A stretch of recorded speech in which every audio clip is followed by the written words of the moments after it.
Didn't have a Bible study this morning or yesterday morning. Been a little bit busy.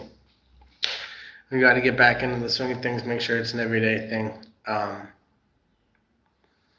Going live seems to be the best way to bring in a new subscriber every day. And if we got one more person, then it's a good day. So this morning I helped my wife get ready for class. Took her to class and bought some feed. Took it into the farm. Fed real quick because as soon as I had gotten to the farm, my brother called me and said he needed the weighing scale that was there, and so I ran that down to him, and then he said he wanted to go check out this chicken operation that we're looking at buying. So we went and took a look at it earlier, about an hour ago, and it's less than productive. They have 360 birds. The owner says 380, but John and I counted, and it's about 360. They said that they're selling over 200 eggs a day out of the 360, which is 160 shy of what it should be, because it should be an egg every day. But that's kind of how farming here in the Philippines goes. The barn seemed to look reasonable. Wasn't in too bad a shape. They had just replaced the roof, maybe whenever they bought the birds. They had 50 birds there that looks like they never laid an egg before. Then they had 8 birds that were sick, at least. 8 birds that were visually sick. Not standing up, had stuff coming out of their face. That's a great sign they're sick.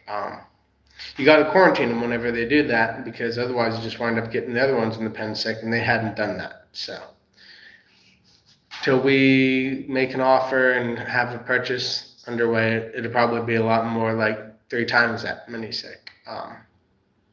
But yeah, so they had a fair amount of sick birds, and then a lot of birds that never laid before, visually never laid. Like you can look at a bird, see their comb, see their color, see their beaks, and you can tell that they never laid an egg before. Then there's ones in there that looked like they could be laying eggs, but we've got plenty of birds at our operation that look like they should be laying eggs as well, and they're not. So not sure who's breeding these birds. The co-op that we bought off of is out of New Hampshire, and they said, "Oh, thanks for the smiles and party." Yeah, 100%. But anyhow, so we ordered our birds out of New Hampshire, which is an hour and a half from here, and they get them in from Luzon somewhere. And they were completely not ready to lay eggs. They were advertised as ready to lay eggs. That we have 100 of them that we bought. We've probably lost about 10 of them at least, maybe closer to 20 of them. I haven't had a count. We lost 2 last week, so yeah. So we have all these birds that aren't laying eggs that were ready to lay chickens that we paid good price for, so it should have been all the same, but they weren't. And there's apparently lots of birds in there that are ready to lay now, 3 months later, 4 months later. Yeah, it's 4 months as of the 12th. So we have birds that were ready to lay chickens 4 months ago, and they're just starting to turn on. So we've also got 3 cages that still haven't done anything and don't look like they're going to do anything that we need to call. But we went and checked out that operation up in the mountain earlier, and if it's the right price, it might be a reasonable deal, because we'd love to get into that building. The building has a new roof, and it looks like we could put a lot more cages in there than there currently are. They have it designed for 4 stacked layer, but it's only 3. I don't know whose bright idea that was, or maybe they think that they could have a really short person harvesting eggs. But for an American-sized guy like myself, And I'm not that much taller than Filipinos, but I could reach up to a fourth cage if they had one. So we're thinking about if we do buy it, getting a fourth layer, and then we have our layer hens that are producing chicks now. So we're gonna start putting them in up there on the top and feeding them out, and hopefully they'll be ready to lay in 6 months. That's the age that the chicken's supposed to lay eggs. And we bought chickens that were supposed to lay eggs 4 months ago, and they still aren't. So that means that if they were anywhere near the age that they're getting, so if they were 6 months, let's just hypothetically talk here, that would make them 10 months old now. And they never laid an egg. We've got 3 cages that never laid an egg, and the waters work fine. They're eating the same amount of feed as all the other chickens, but they don't lay an egg. And in industrial operations, you just call those birds. But here at a mission, we aren't after profits nearly or quite as strictly as an industrial operation would be, and so we're trying to milk them out. Sooner or later, a bird's got to lay an egg, right? And especially if they're the DeKalb brand, as soon as they turn on, you're guaranteed to get about 360 days straight of eggs. So we're just on a waiting period. Hey, we got 11 people in. Go ahead, comment down below if you're in here watching. Got any questions about chickens? You ever wanted to raise chickens? Ever did raise chickens? Ever had animals of any sort? Comment down below what your experience is with animals, and we can have a conversation about animals. I've had about everything throughout my lifetime, but right now I'm just focused on chickens.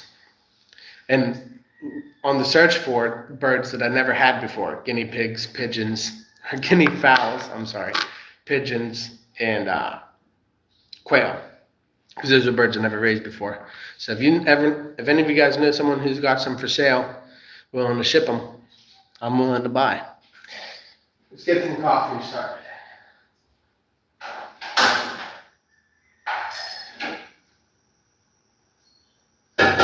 Heat up some lunch. What are you guys eating for lunch today?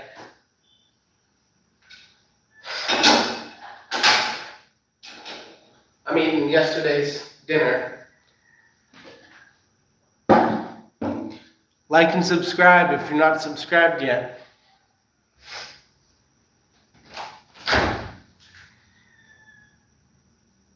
So this is what I'll be eating today. Got this nice vacuum seal stainless container. It's last night's pork adobo. Rice and all, just throw it right in the skillet.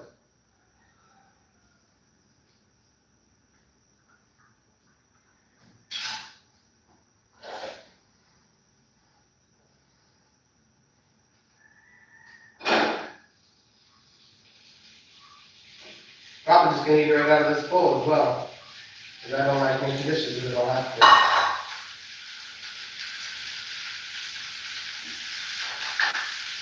Take that heat down and let it get up to temperature. Comment down below if you want to watch me cook. I don't think it's anything. I used to work at a couple different restaurants, but not anymore. Now I'm a chicken farmer here in the Philippines. But yeah, I got 3 people in. Go ahead and comment down below so I know who all you are. Who all is here is what I meant to say.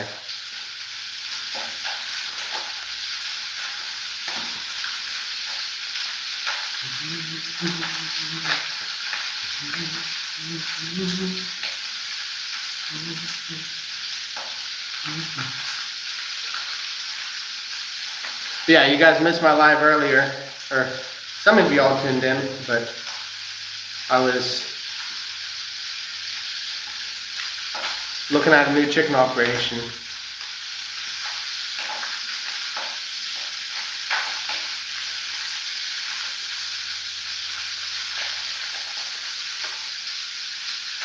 And I'll give you Looks at what I'm cooking up. Just last night's pork adobo. That rice is all stuck together. There we go.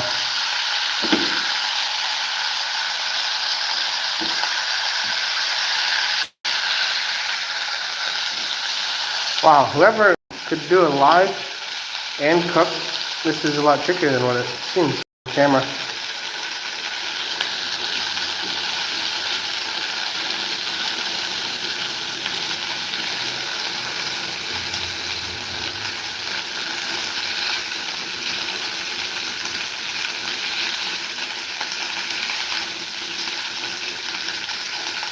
I guess you just pretend like the camera is your eyes.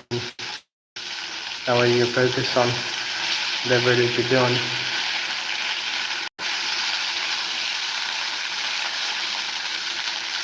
I'm just gonna bust up this rice a little more and then stick a lid on it. Get a little bit of soy sauce in there to help lubricate things, just a touch.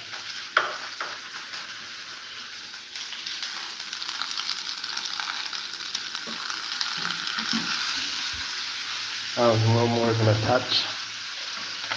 My poor heart. All right. Turn that heat off and put a lid on it and wait for it to heat up the right way. You don't want to scorch it. Comment down below if y'all know a good organizer for dishes, because I always have the hardest time finding the one dish that I'm looking for. There it is. Under the sink.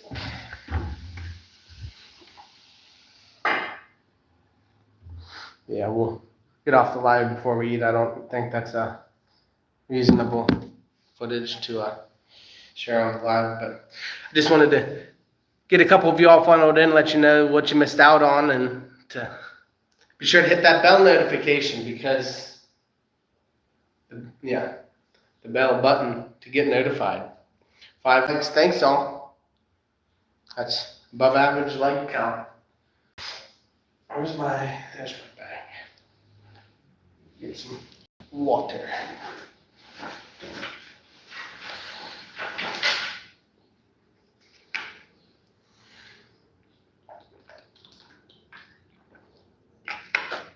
This isn't a fitness channel, but you know what? I've been telling myself I'm gonna do it. I'm gonna do it. So I'm gonna pop out some push-ups here.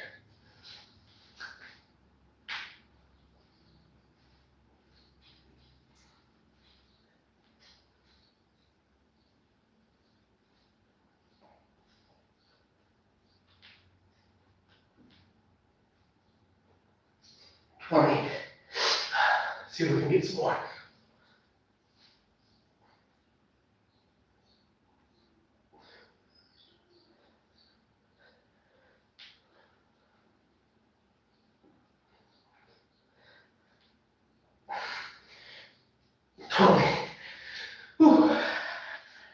Yeah, everyone left.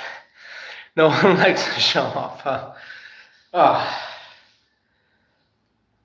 I haven't done those in a long time. Told myself, new year, new me, gonna get fit.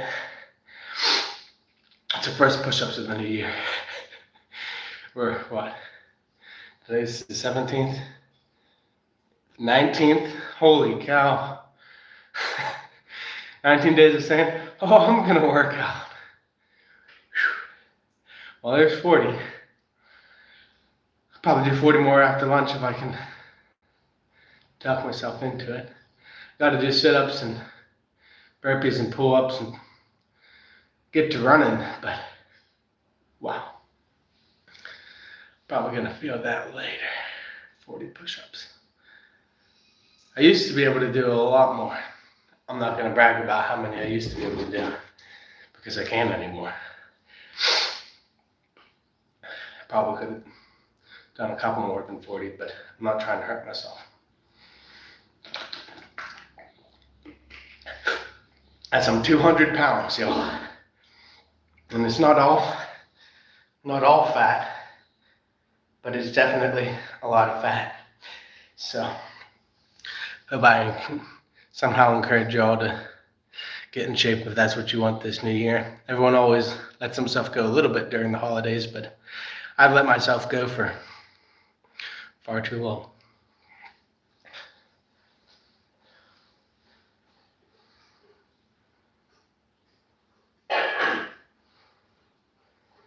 Somehow I got a hair on my finger. Alright. I made water for coffee. But after doing push-ups, I'm not so sure I want coffee. I do have some Tang in the fridge. Should drink that. Why isn't anyone commenting on my chat or on my lives anymore? Comment down below. My name is Levi Russell. If you're new to the channel, we are an ag channel, but I just did 40 push-ups, so I guess ag fitness channel now. I don't know. But yeah, comment down below who's watching. I said no, Ethan's probably in here, but if he was, he'd probably be saying something. But yeah, thanks you all for tuning in. My name's Levi Russell. We got a couple more people I'm explaining, I guess, until I got someone in the comments. What's your all's name? Where are you all from? I'm here in the Philippines, representing Florida.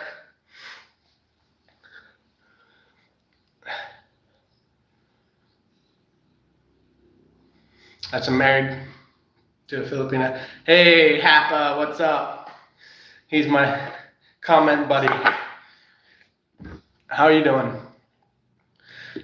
I don't know how long you've been sitting here watching. I just did some push-ups. That's why I'm sweating. I should probably do some more because 40 was not enough. Working out, bro? Yeah. I'll do 40 more for you, Hapa. Maybe. 1, 2, 3, 4.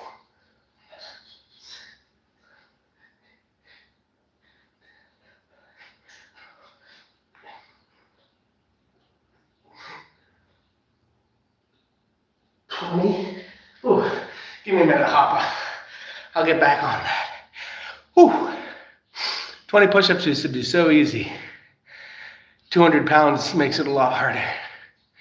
What about you, Hopper? It looks like you hit the gym. Ooh. Yeah, I just heated up my lunch. Figured it's been 19 days of me saying I'm going to do push-ups. It's time to just stop making excuses saying later. Do them now, so. All right, let's see if we can do 20 more. I watched this guy on YouTube. How's the chickens doing?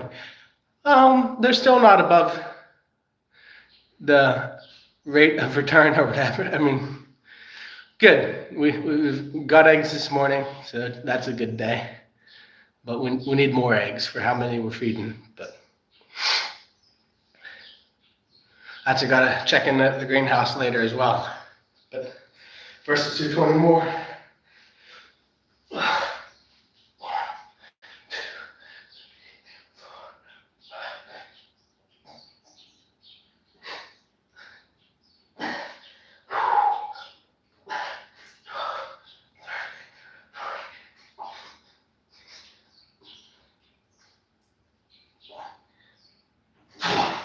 Ooh, yeah, I'm sure not gonna do any more here.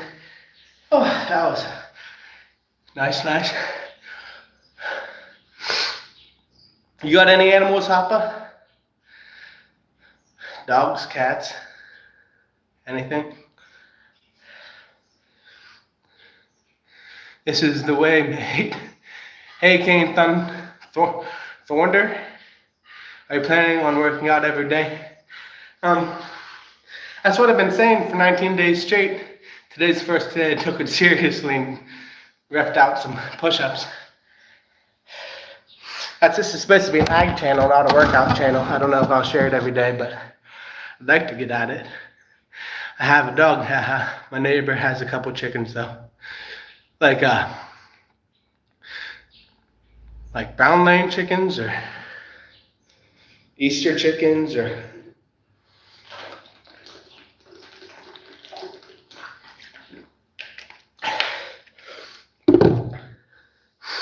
or the same that I've got, the Cobb or Leghorn breed. What kind of dog do you have, Hoppa?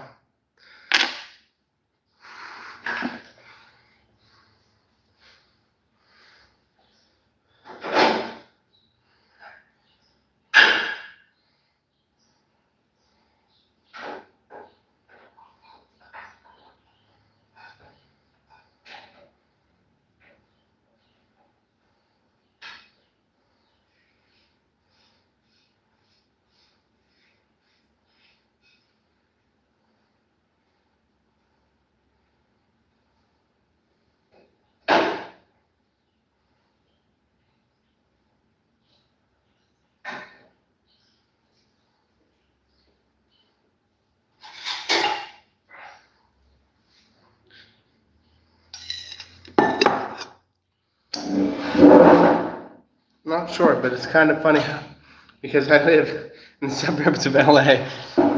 Yeah, that's wild. I've been to California. I never saw any chickens there, but I mean, to each their own. If they could not get enough complaints to get kicked out of there. A lot of Filipinos there in LA, huh? A fox terrier chihuahua mix. Not sure I've ever know what a terrier is. Not sure I know what a fox terrier is.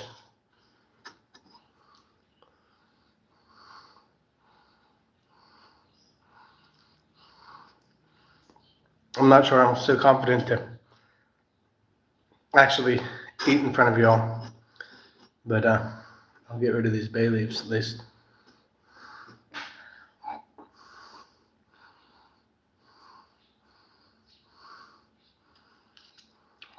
Yeah, people were like thinking that they had to maybe prepare for the end of the world, huh? So if you asked me, if you just took a telescope or whatever, or periscope, that's the word, periscope at the price of gold and silver right now, you'd think the end of the world might be coming. Y'all been seeing that? Silver at over $80. I think it was almost 90 or over 90 at one point this week or last week.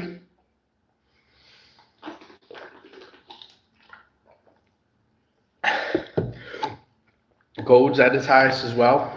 Just been climbing. So I got silver and gold, but they don't amount to much, and these aren't going anywhere. So I've been thinking about buying both of them. Like I was thinking about buying silver at 30. I was an idiot or foolish not to have bought it back then. I watch a lot of prepper channels that are always advertising, selling silver, buying silver. Then the gold's always, you're not gonna, it might drop down a little bit off of what it's at right now, but it's not going anywhere. Everyone says gold is just fancy metal. It doesn't have any use. They're very uneducated. It's not going to have a whole lot of use to everybody during the end of the world. Yeah, $30 an ounce for silver. That's what I was like. I don't know. Was that 2 years ago when it was 30 an ounce? Now it's 90. I trade opal for the metals. Seeing the prices is insane. So are you still able to get the same amount of metal for your opal or opal or however you say it? Or are they really messing you up, telling you that they'll give you less metal? We'll put the camera down between bites. That's what we'll do. Sorry, y'all. I'm just a disgusting eater. Been told that many times.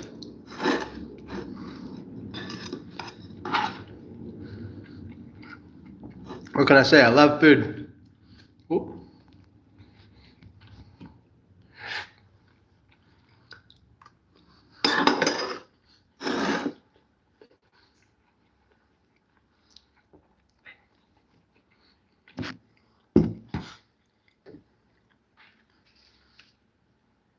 Am I eating chicken? No, yesterday I ate chicken wings, but right now it's pork.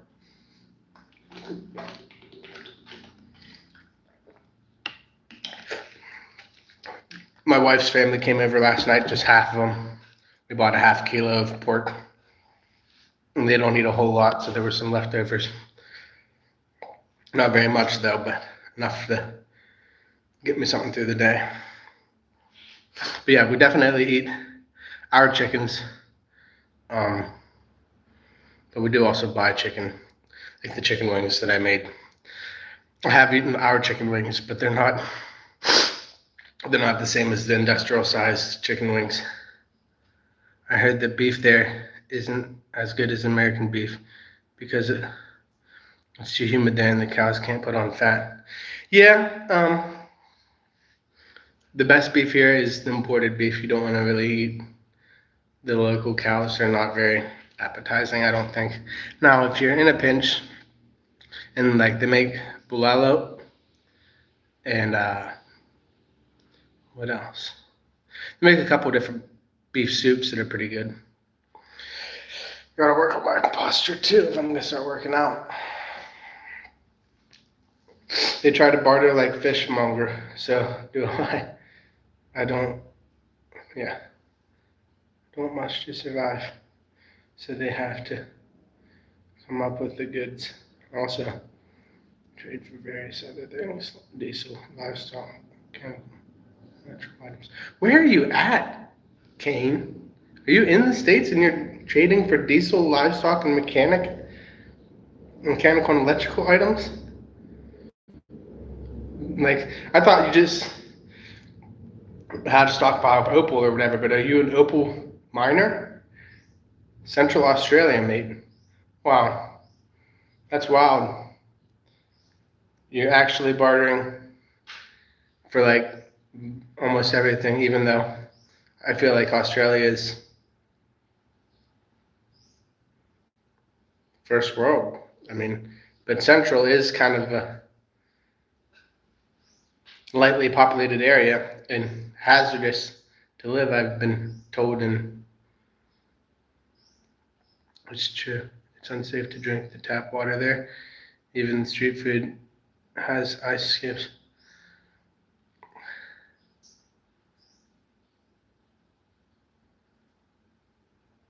Yeah, and that's what I've been told. Central Australia is really rough. I don't know, Hapa. I've always like I ate crayfish and trout out of the stream back in PA where I grew up, and then whenever I came here, I drank tap water. I could understand if your biome or your digestion and all that isn't ready for it.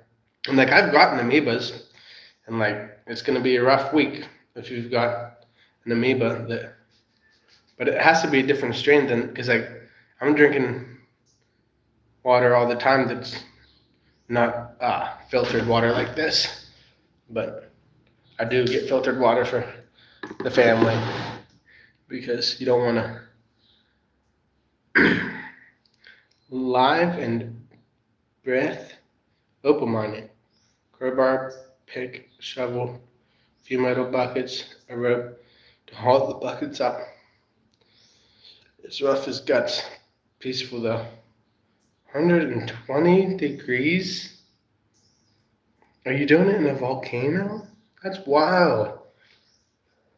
I guess you'd acclimate a little bit, but I feel like the body can't acclimate to much more than internal temperature, right? Are you just pounding the water all the time? Like, are you carrying a 1.5 or greater with you? I feel like it's what I drank since I got home. And it's 70 degrees here. I thought about mining or trying to get into mining or even oil drilling, but it's such a higher risk job than chicken farming. Um, but yeah, how do you even get like, there's gold in the Philippines, right? Um, I've looked for it. I haven't found any. Just with the pan and rivers or whatever, never trying to do mining. There is mining operations here. I was told that foreigners aren't supposed to look for gold, that you'll wind up getting in trouble though. So I'm still going to look in the rivers. If I find it, I'll give it to someone that's walking by. Maybe. I don't know. Never had gold fever. Maybe not. There is no soil, straight on bedrock. Water is constant. Yeah. To keep cool, y'all just splash a bit of water over my body and sit in front of the fan. So, if you're doing off-grid living, are you data out there, or are you what's it? Starlink? Starlink satellite? Did you see that satellite finally got deported? Yeah, I was watching that this morning. I didn't notice. Is he Russian? They said he was deported to Russia, or does he have crimes that Russia wants him for as well? I don't know. If you ask me, he was a bad guy, but he didn't deserve what he got. They just wanted to make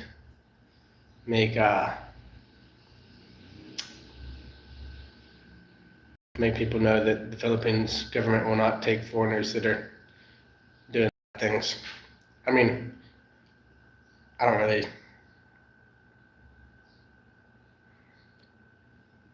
break the law or do things to harass people.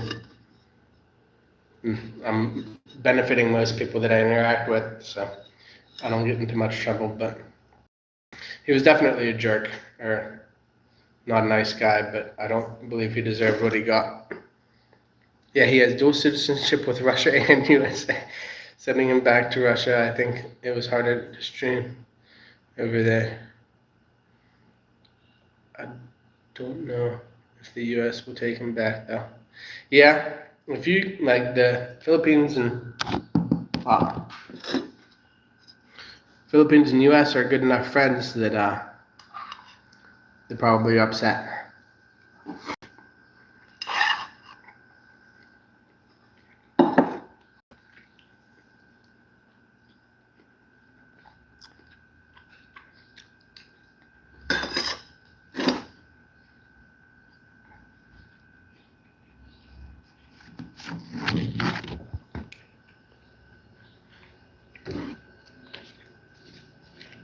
So is there other people mining with you, Kane? Like you got, I would hope you at least have one guy with you, someone you could trust. Yeah, I'm on Aklan. It's not Aklan Island. It's Aklan is the state on the island of Panay. They have Aklan, they have Antique, they have Iloilo. They have 2 or 3 other ones that I can't seem to think of right now on the island of Panay. So Panay is one of the largest towards the center.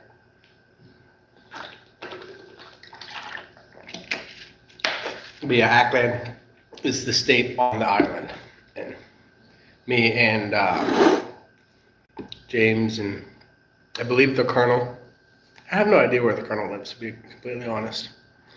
But I think we're all like they're 17 miles away or something, 2 hours drive. It's crazy how slow you have to go around here. If you and James and Ken. No, I have not been there yet. I was talking to my wife about going, delivering them a dozen chickens because James said he was ready for get some leghorns. Or he calls them leghorns, we call them decalbs. They're very similar breeds. But yeah, I wanted to bring him a dozen the other day, and Jan was like, that's a really long way to drive on a trike. Mostly because I don't drive far on trikes. If it was my dad or someone else that said they wanted to do it, she would have been like, that makes sense. But and she likes to find things that she doesn't want me to do. That would be a cool video to shoot. Yeah, it would be a really cool video for me to just go to the barn, grab 12 chickens, throw them in the trike, take them up there. No, I have a trike, so motorcycle with a sidecar that can hold about 10 people. It's ridiculous how many people you'll pile up on one motorcycle or whatever. But it fits like 6 people comfortably, 7 people comfortably. But you'll find 10 people on it sometimes. Solo miner, mate. Oh my goodness. Trust issues with treasure hunting. You can be a millionaire or starve to death out here. Off the grid is the only way. Lesser generator to charge up when the sun is too harsh. Yeah, that would be wild. Doing it by yourself, like what happens if you had a cave in and all that? Like it takes the risk and doubles it because you don't have someone to help you when you are in a bad situation. I guess that's where you'd want a wife or something like that, maybe.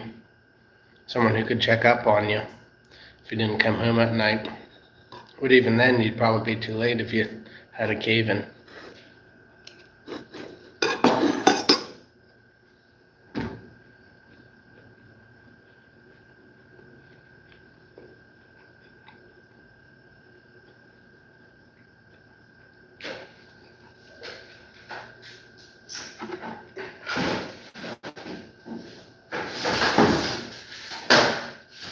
I've got these lettuce crates. This is also how I haul chickens and eggs and things like that if I don't have trays for eggs, but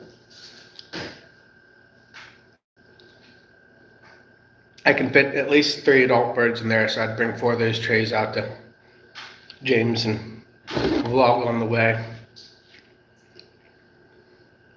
He's never been there. I know that it's 2 hours. Cave-in sounds scary. I've seen some videos where guys are extremely tight caves wouldn't be able to fit down the hell 80 feet down. And then you go sideways chasing the level. 1,000 tons wants to say hello. It doesn't matter who's around. That's a good point.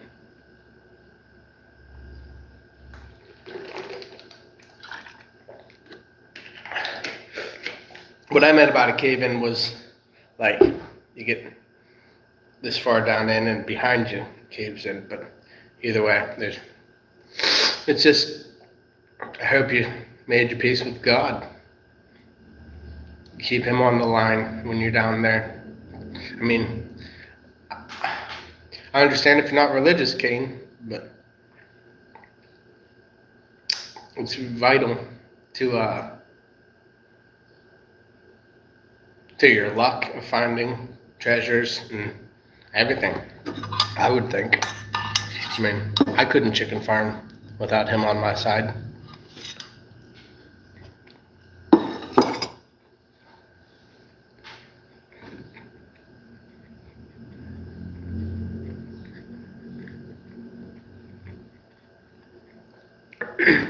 Yeah, I don't want to.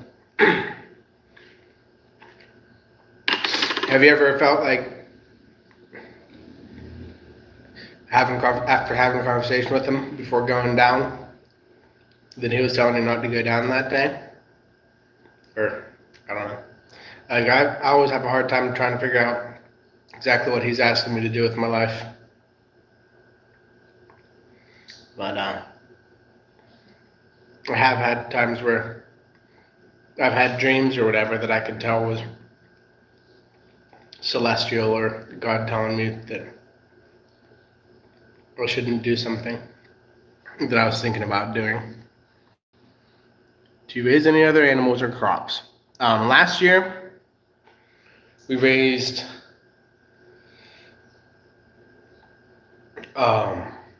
hogs.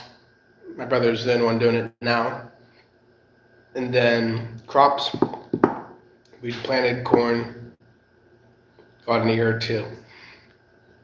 We only planted like a single row to try the Three Sisters program, which is plant corn, then plant beans on them, and then I think it was carrots. We planted carrots alongside them or whatever to go underneath, because our corn has a pretty direct down path. You can put carrots right beside them.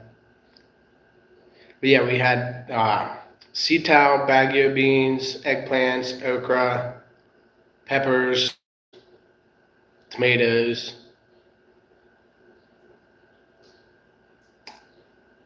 I'm sure I'm missing something, but yeah, we planted a lot of things here. For the most part, the only thing that did really good was our eggplants and okra. We did have a really good harvest of uh, peppers in the hydroponics, but it was hydroponic peppers was not ideal because of the way we have the hydroponic pipes set up. If we had them drip irrigated in bags, like we did our tomatoes, the pepper plants would have done a lot better. In fact, there's a couple of them still alive, but they haven't done well since we moved them out of the hydro. Twice I felt it mate. One time was a cave-in. The other was the government snooping around, trying my hand at farming with aquaponics. She got some tilapia or catfish, catfish probably aren't very good for aquaponics because they kind of eat through the dirt that you want to be using. But yeah, aquaponics is the way to do it off grid because you don't need to be getting stock of fertilizer in or nutrients solution. Although my dad and I bought 3 sacks of nutrient solution, and it's going to be good for over a year. So, hey, James and Karen have been growing corn. It's been doing well. Yeah, they have. They're not doing it in a rice field. That was our problem. Way too wet. Or I don't think they're in a rice field. But yeah, rice field has its own challenges. Everybody flood irrigating pretty frequently. Ours is higher than most of everyone's. So most of the time when they irrigate, it's not a problem, but the big problem is washouts and things like that, big heavy rain that just washes dirt into the irrigation, and then we have flooded fields. Nice range of crops. Looking forward to getting somewhere that ain't too harsh to do more farming.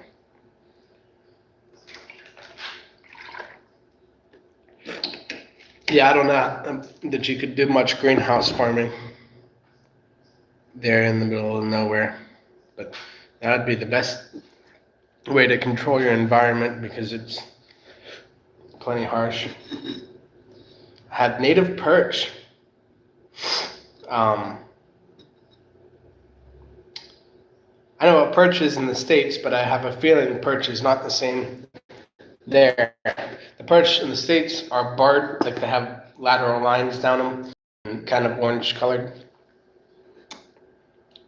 But I have a feeling, because I've heard perch, even in like one part from the U.S. to the other part or whatever, are not the same.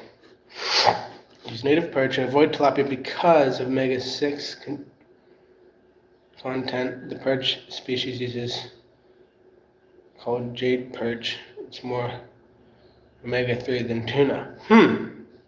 That's pretty interesting. I feel like omega-3s are pretty high in tuna. But I guess that just means that they're higher than tuna. And that's probably per pound, because I imagine that you'd have like 20 perch for every tuna. Yeah, the soil is getting super saturated is bad. Do you have some sort of dike or drain water for your fields? Yeah, we do have a dike, but sometimes in heavy enough rains, it's just a clay dike or whatever, so it's prone to wash out. Yeah, James and Karen have got a pretty sweet garden going. I'm excited to go see it sometime soon. My wife isn't down for traveling quite yet, with the baby being just a month old, but maybe by month 3 or 4 she'll be interested in doing some adventuring. Well, I know that she will. come May because we're going to see her family in not Manila, Luzon. It's called Isabela actually. It's North Luzon. One child. Yep, just one. One baby. There was two of her younger sisters here the other day, so that might be why you thought I had more. But that's actually her sister, even though they're just 8 and 3. It's younger sisters. Congrats. Thanks, Papa.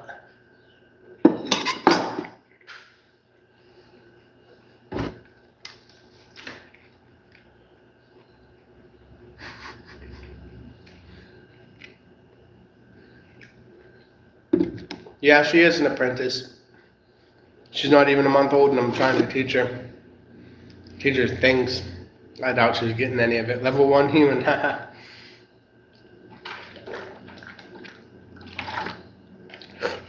So Kane, Hoppa, how old are you guys? Because I feel like y'all aren't 70s or anything. You're not senior citizens, but I have no idea.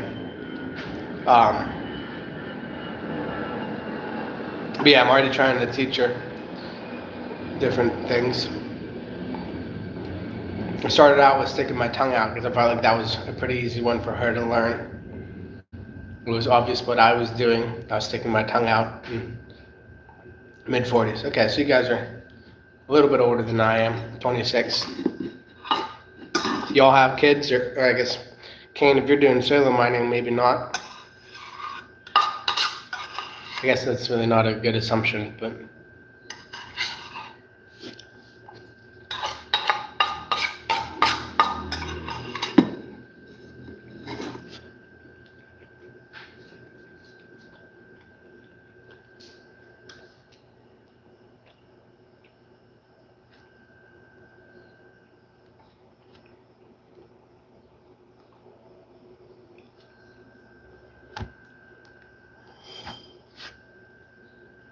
no kids yet, said Hoppa.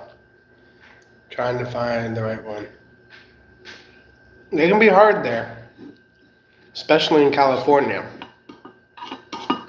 You got a culture, this movement that's been moving there for a long time. It's all about just not tying yourself down to one person or whatever. Or I feel like around those parts, people might only be married if they had a kid with someone.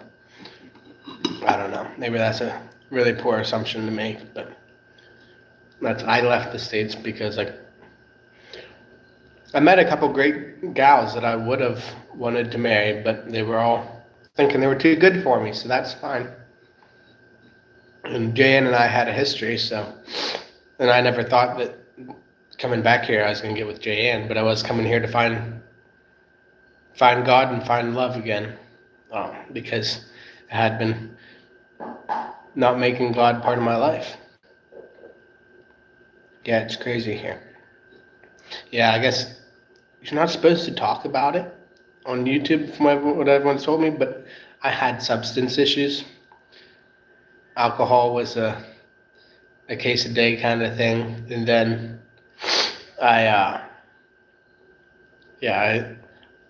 I smoked things that weren't legal, and it wasn't the crystal kind.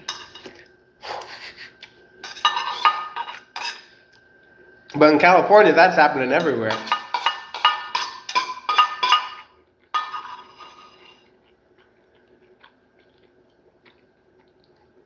Papa is busy being a regular Anton, guessing pure awesomeness, I reckon.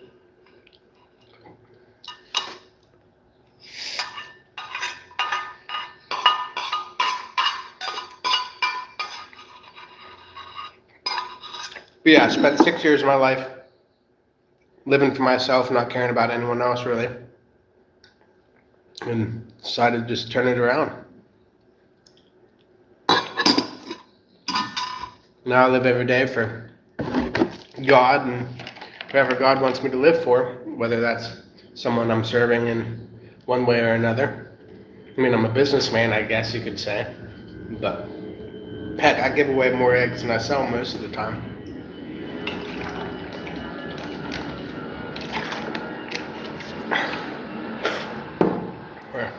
Yeah, I cut people enough deals, I should say. Like people aren't, I'm paying, or I'm charging significantly less than everyone else so that people can have more eggs or have their money for something else. It's pure awesomeness to know that the younger lads are healing and gaining a way to make the world better for the next ones. Well, trying to. This shirt here is a ministry in Florida that I got involved with right before I came back. We were building houses in Florida for people that lost them in storms. And there was a bunch of, I don't know if y'all are familiar with the Amish and Mennonites in the United States, but they're a sect of church or whatever that believes that God calls us to not be part of the world, but to be separate. And so they really kind of live interesting lifestyles. The Amish are basically off the grid. So pretty similar to what you're doing, Kane. And then the Mennonites, some of them drive cars and have cell phones and things like that, but they don't really mess around with what they call us English, or whatever. The Amish are legendary. Yeah, they are. A lot of my friends are Amish and Mennonite. I grew up around them my whole life, but moved down to Florida and ran into them down there working with this ministry organization building houses. We would come in. So over the course of a month we had like 8 houses that we built. And we started off with one house, then we'd go and pour the next. Companies had come in and got leveled everything, and so we would pour the concrete, and then we had all kinds of power tools and things like that when they were working with us. But they do things by hand pretty effectively and efficiently. But anyhow, we were building houses in under a week. Like doors hung, windows hung, paint, roof, walls, like drywall, ceilings. Like, I don't know if y'all have been involved in building houses, but there's a lot more in a house than what you think when you walk into it. But as I had the experience doing construction, but never a complete start to finish, and doing 8 houses with them in a month was like the most legendary thing I ever did. That's they only brought like 2 cars down, 2 vans down or whatever, so I was the runner. I'd go to the hardware store with my minivan or whatever and grab all kinds of stuff while they worked. And obviously I got my hands dirty doing roofing and things like that, but I did a lot of running. And I feel like I did a lot of the finished work too. Because they were only there for a month, but I was there for 2 months, just getting all the things finished up and things like that. Know pretty well. Sold my old farm to a family down south. Pretty cool, I reckon. Does it feel good to be in a different environment as opposed to being back home in the States? My brother and I, because I have a brother that's married to a Filipina as well here, we're talking about it yesterday. It kind of feels like you gotta live life here like you're gonna go and do something else in the future. Because if you don't, if you say the Philippines is it, like this is where I'm settling down, I'm not gonna move, this and that, you start, especially as missionary kids that we ran back and forth or whatever, you just feel tied down, stuck, you start getting in your feelings and just miserable. But as long as you look at it as I'm here to serve, I'm here to give all that I have to the people around me, especially our families. But this is not the end game or whatever. Like this isn't make or break. Like, and I don't know. Maybe that's a really poor way to look at it after I'm verbalizing it. But I don't know. I'm definitely my plan in the next year. Or no, let's say it's a 5-year plan. I think that's what I wrote down on my vision board. Not really. It was a group chat with my brothers. I have a lot of brothers, by the way. But anyhow, my plan is to have land here and in the States within the next 5 years, and to have a farm here that I can have someone run while I'm in the States. Yeah, I feel you. Hate the feeling of being stuck. I guess it's in one chapter in your life. A lot of stuff happened when I was 26 to 32. Yeah, and like I'm ready to do whatever I ask God each day, show me His will for my life. And I feel like a lot of the days it's just like I wake up with a couple plans, like feed chickens, check on the greenhouse, plant lettuce, cup lettuce, whatever I have on the agenda. But I really don't have a giant plan for the day because I want Him to be able to put people into my life that I can serve. Same Hopper, just like water needs to be flowing. When we sit stagnant, ain't good. Yeah. I think there's a couple of different verses in Proverbs about something like that. But very wise words, Cain. Very wise words.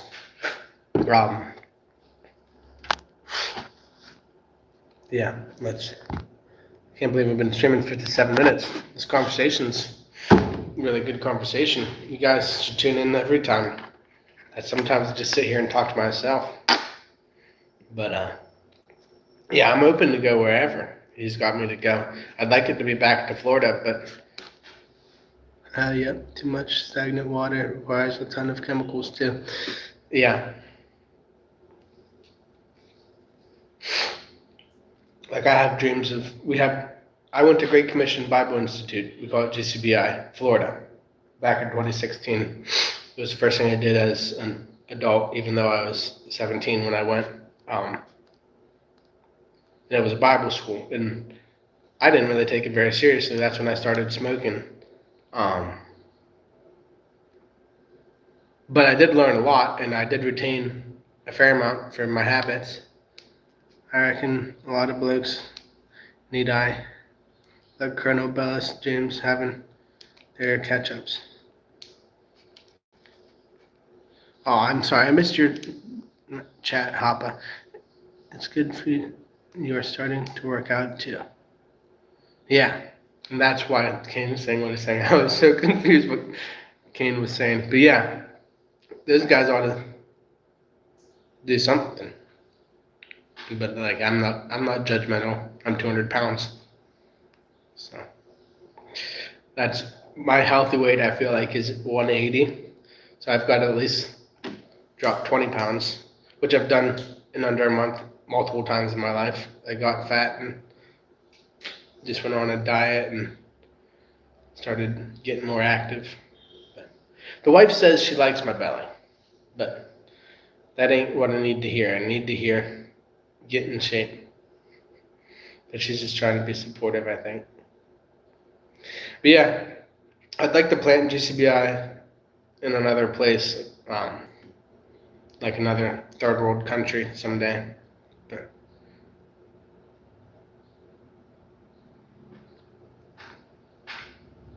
well, I mean, eating right is the best, the first step or whatever, and that's a little bit tricky here when it's a rice diet or whatever. Although I see plenty of guys that eat a lot of rice and are super athletic, so I can't make that much of an excuse about their ice intake. But and I don't have to eat rice. I have lettuce and I have chicken. And those, I bet you, if you looked it up, diets to lose weight, right? Or lettuce and chicken is probably one of the top 10. Maybe pick up a hobby too, sport, competition, or not sure if you have enough time. I love to fish. In fact, if y'all are curious what the old Levi was like, you can go check out my fishing channel. I have more subscribers there than I do here. Um, do I game? Um, I've probably spent 1,000 hours in my life gaming, but I don't have any way to do it currently. 200 pounds, I'd like, pal. I'm over 320 fat belly during the summer. I overeat and hit close to 350. Bit of a belly happening. Well, I don't even know how, like, you must be a really tall guy too, because how you getting to doing mining? Yeah, big bloke, King. I don't know how you do mining being that size, but I'm more impressed that you're a miner and that size. But you got to be pretty tall because you got to get through those small areas, don't you? But yeah, I'd love to get into some sort of sport competition or whatever. Basketball or what have you. That's I would have gotten into basketball pretty recently when I came back 2 years ago, but I had an accident, and basically why I'm the way I am now. But I don't want to be this way anymore, so I'm got to stop making excuses. I got a buddy who's 5'2" and over 400 pounds. Yeah, that's a rotund man, 5'2" and 400 pounds. I wonder if there's fishing tournaments there, maybe a league or clubs. Well, I can't imagine. There's hardly any fish to be caught here. I mean, the short that I made earlier, right before I was saying I was going live at the farm that we're looking at buying. That river there, I was seeing some fish, but everybody net fishes here, and nets are fine, I guess, if you threw back small catch, like bycatch or whatever, like things that you weren't looking for. Like even if they had a rule that if it wasn't bigger than your hand, you threw it back. But they eat what they catch, all of it, and sell what they don't eat. Um, they never put anything back in the river or in the ocean, and so there is fish in there that have survived. Oh yeah, lures and fly fishing sound more fun than a big net. Well, yeah, I I used to really love to fish. Some days I'd catch 10 fish and was like absolutely stoked. Other days I'd just catch one fish because I had 200 or at least 200 days in a row that I caught one fish a day. Just made, and I posted every one of them, I believe. Um, there on my other YouTube channel. It's called Against All Odds Fishing. But I don't have access to that Gmail account anymore, so I'm sadly never going to be able to modify it. I lost it during my motorcycle accident, which I'm sure y'all may have heard my story, but if you didn't, not last September, but the September before, I had a motorcycle accident. What do I have planned for the rest of the day? Lettuce. Lettuce is my plan. I'll show you. Oh my goodness. I've been streaming for an hour at my house where I have Wi-Fi, and I never turned on my Wi-Fi. I paid for it, but never turned it on my phone. But yeah, I'll show you all the lettuce trees out here in my trike.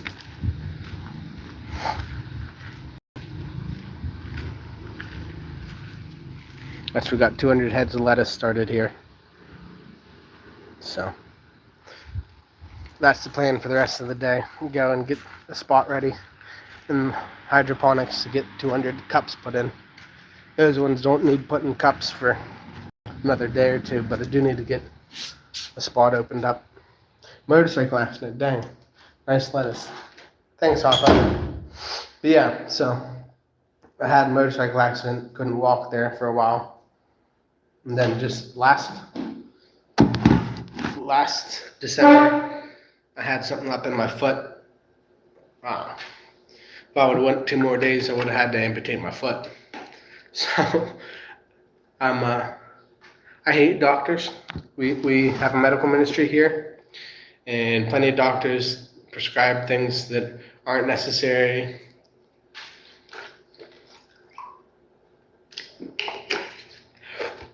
But people take them because the doctor said so.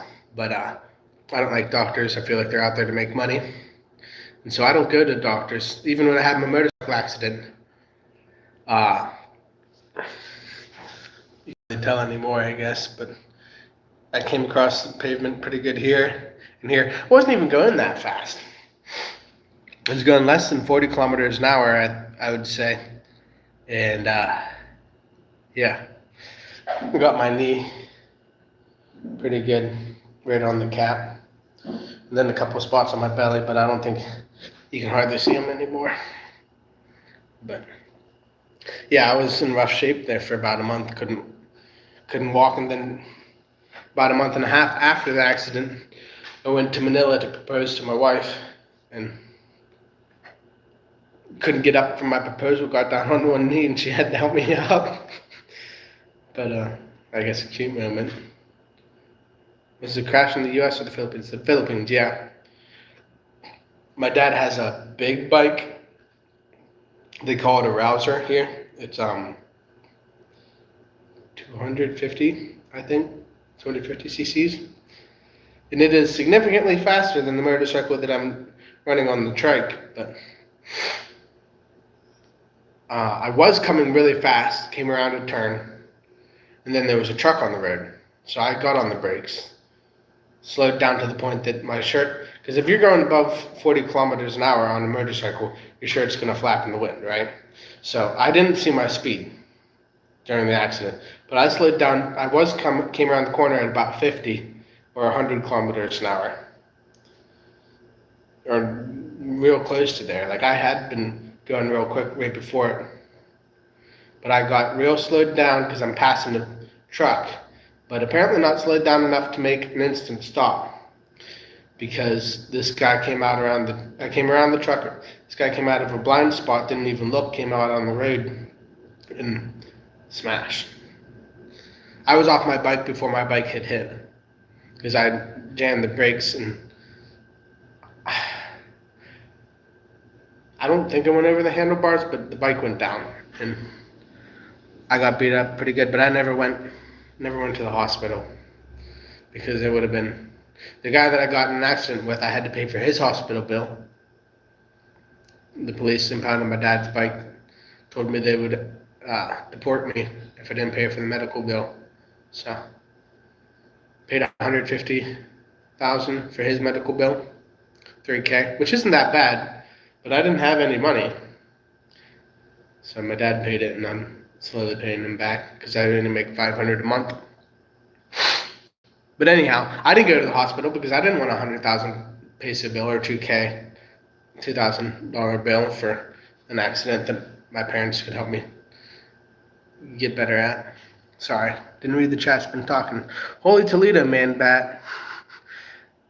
We don't have medical out here. If you look and have satellite phone, flying doctors an hour away. Closest hospital is about 230 miles away. Harley riding is a dare. Yeah, 230 miles. I bet you can move a little faster out there than you can here because there's less people and dogs, but around here, you're going fast if you're going 50 kilometers or 25 miles per hour for you, Hoppa. Never rode a motorcycle before, always wanted to, but in LA it's too risky, LOL. That's crazy, Kane. You are in the real outback. Yeah, he sure is.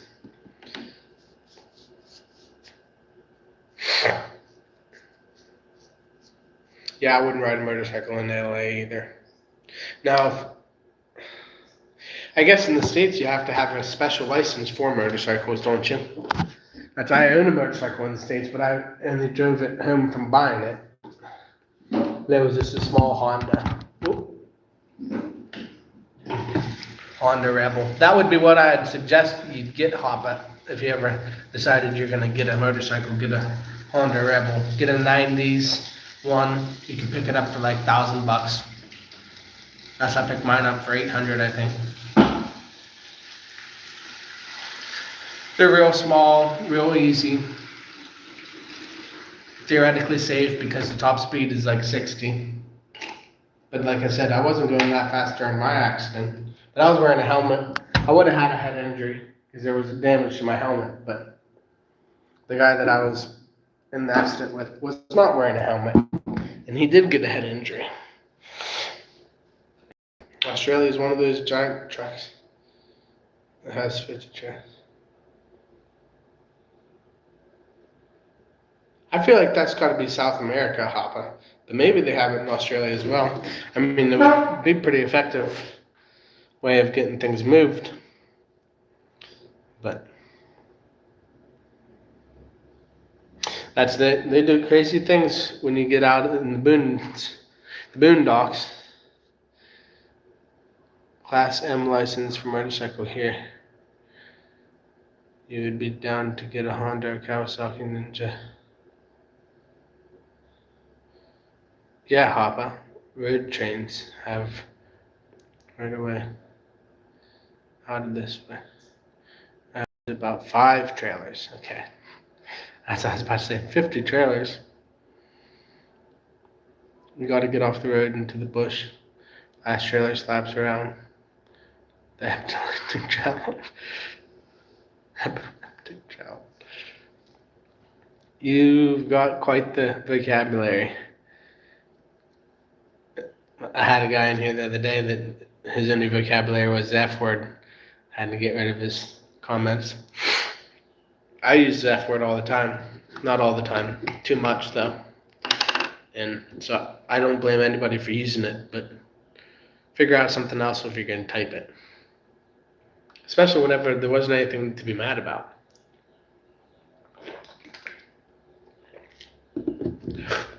Hey, we got a couple people in, other than Hoppa and King. Come in the comment section if you want to talk about the Australian bush or the Philippines or LA. Yeah, those trucks are crazy, freaking crazy, huh? Makes the ones in LA look like pet squeaks.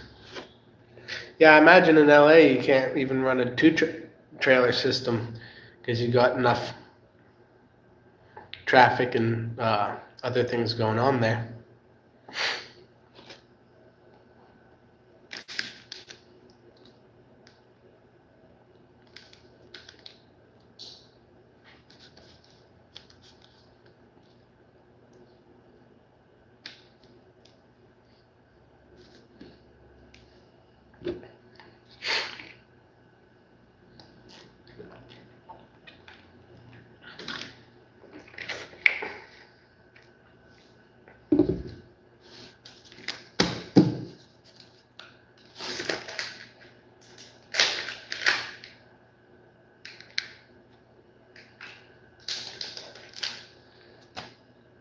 Yeah, the traffic here is terrible.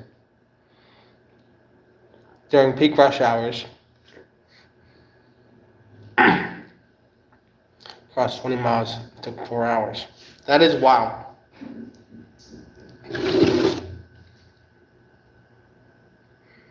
Like, you gotta get home after work, and it takes 4 hours going 20 miles.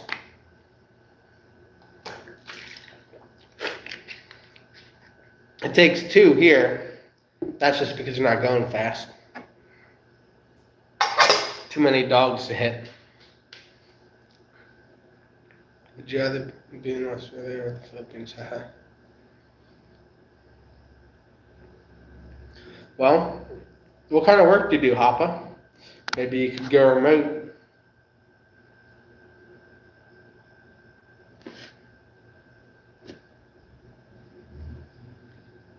And if you had enough money, just come here and start a business.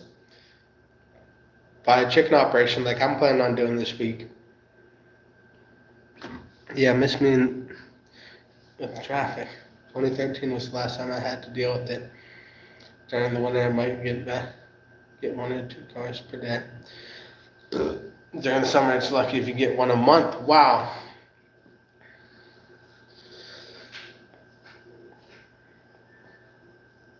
So I'm a big fan of Google Maps.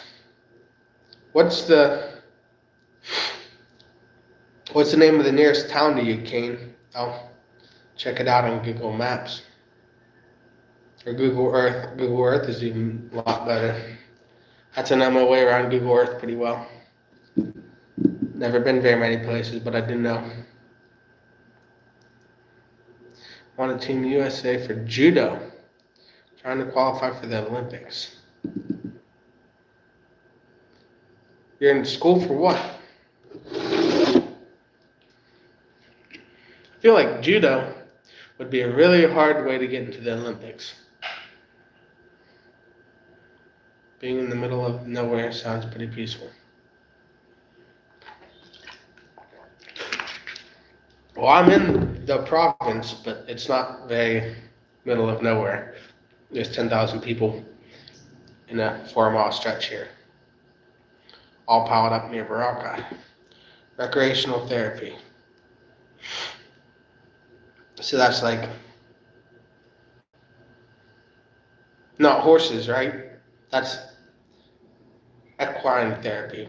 That's like getting outside, getting sunlight, stuff like that. I have to look for a place called Thurgam. I'm going to screenshot y'all.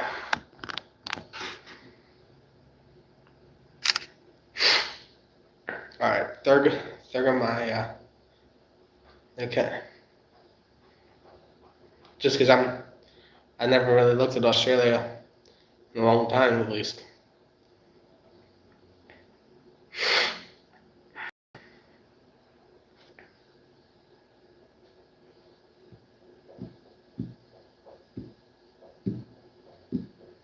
You guys interested in being my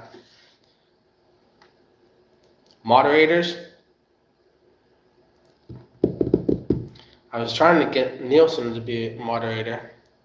Helping people who are recovering from alcoholism, drugs, spinal cord injuries, old farts. Yeah, that could be. They say that alcoholism is a hard thing to shake. And like I drank alcohol last night. But my wife doesn't like it, so I don't drink it. There's half a bottle sitting there right now. I thought about drinking some when she was gone, but that's the thing. You gotta tell yourself that just later. Be a procrastinator. That's what I always like to tell people who are alcoholics or do drugs. You're good at procrastinating doing things, right? So just procrastinate doing drugs and alcohol. Just say later. I'll just do that later. Just keep telling yourself. And I do. I was told I wasn't allowed to share that. I do have tobacco in right now. And that is kind of a habit that I don't like shaking. I do music, painting, sports, sketching, ECT. So, like, what kind of music? Mom is struggling with alcohol right now. Sorry to hear that. It can be hard. Like I said, the procrastinating method is my best advice. Just tell them, I'll have a drink tonight. And then tonight, just say, I'll have a drink tomorrow. And I know it's really hard when you got a bottle sitting in front of you, but you can do it. God can give you the willpower to give up things. Although, I do still drink alcohol, still use tobacco.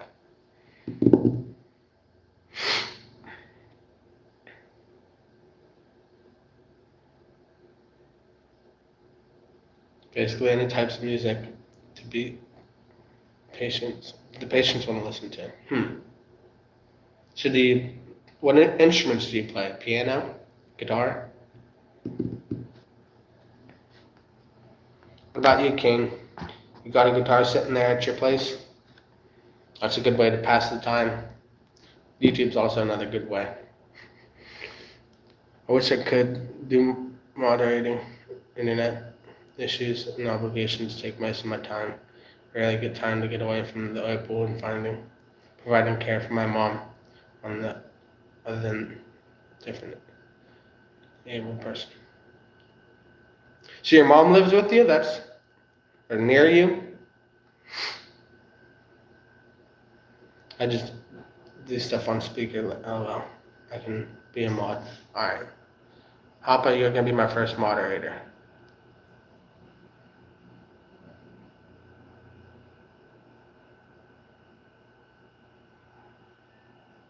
All right. Since you're a moderator now, we'll see. The next chat you have is moderator chat.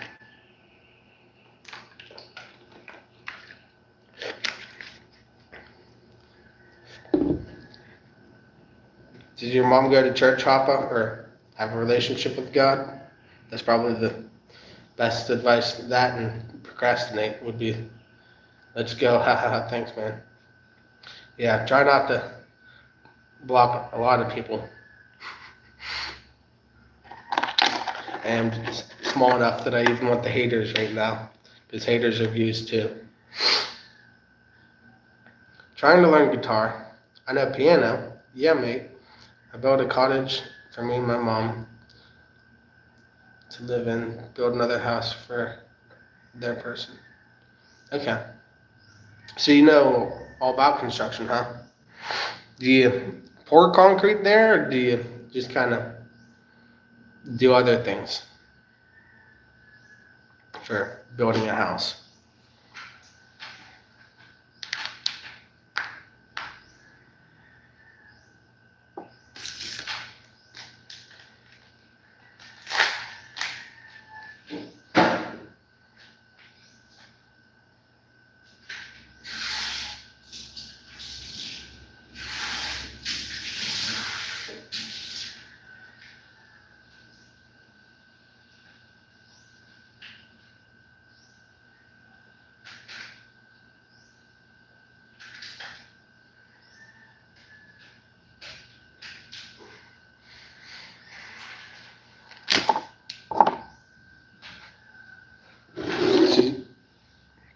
Used to.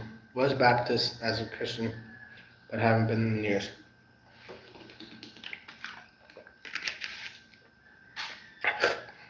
It's as easy to lose your faith as it is to find it. Or not quite as easy, but put God on the back burner or whatever. It could be a tough time in life whenever you don't have someone to talk to or someone to, yeah. Concrete and steel, the only way. Internal frames are hardwood, all lined with gypsum, wired and plumb. So did you have codes there? Did you have to bring in electricians or get permits? Because that's the hardest part about construction. Most places is getting permits. But yeah, it's crazy you did that all.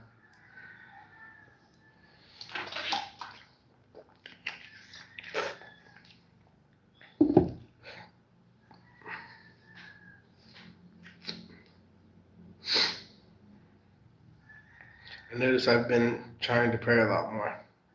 Yeah, it's something I at least do 3 times a day. If I'm real thoughtful, I do it morning or night, but recently. Yeah,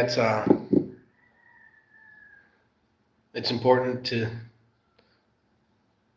talk to the man upstairs, as Kane said, or the fella, I think he said, but yeah, it's a real good way to get I try to stand back and see the bigger picture, the grand design and everything that he's doing in my life and everyone around me.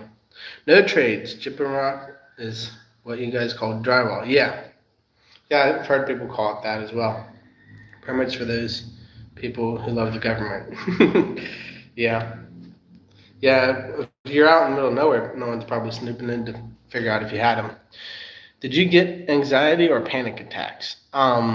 Definitely anxiety. Um, I don't feel like I've ever recognized a panic attack. I definitely have problems with rage or anger, where like I'll get just all up in my thoughts and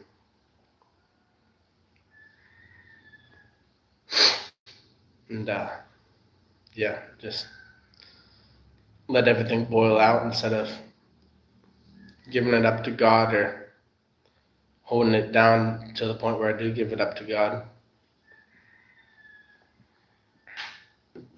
But it's more important, I feel like, to take the journey with someone or to have someone who you can talk to about God. Try to feel other people out for where God might be leading you. Hey, James and Karen. Good to see you guys tuning in. Been at this live for almost an hour and a half. Same, brother. Anxiety. I've punched a lot of doors back in the day. I did last week, and it wasn't about anything that I should have been. I should have just taken a deep breath and noticed that it wasn't in my control.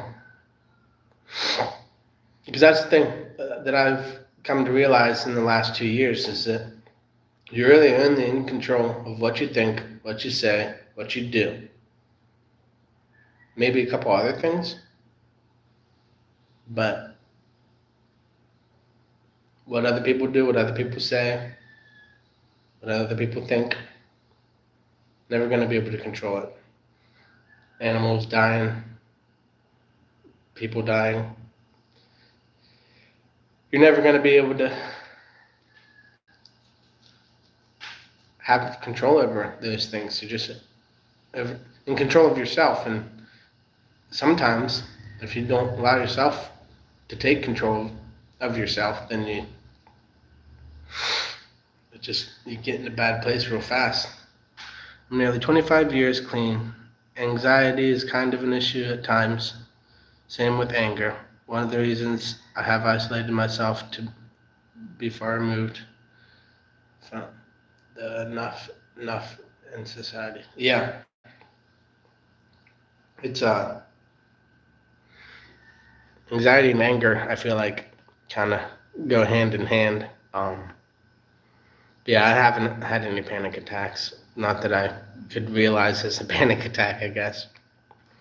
But then again, the people I have seen in panic attacks don't realize they're in one either. Hey, James and Karen, says Kane.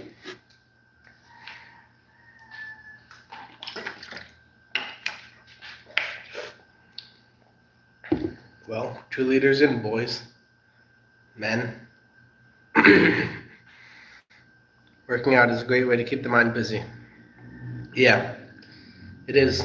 Especially if you get into running or whatever, you get a dopamine release, it gets you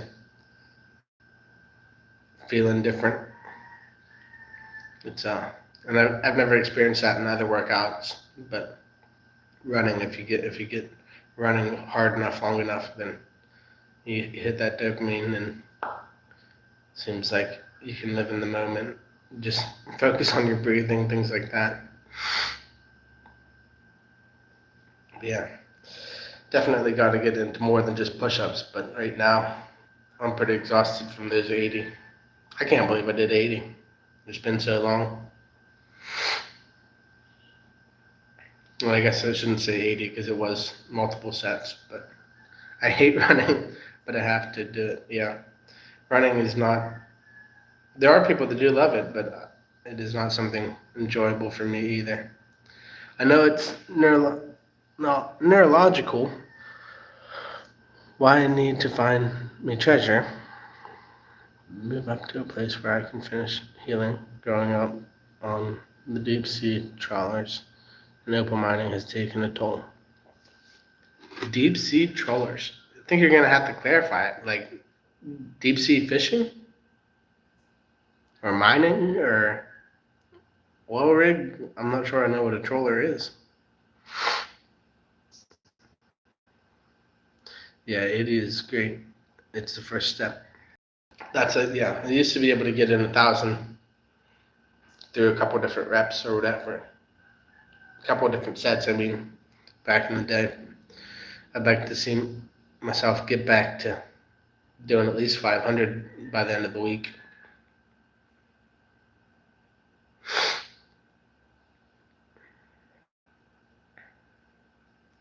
What about you, James and Karen? You guys still in the chat? You gonna start working out, James? I'm gonna tease you. uh,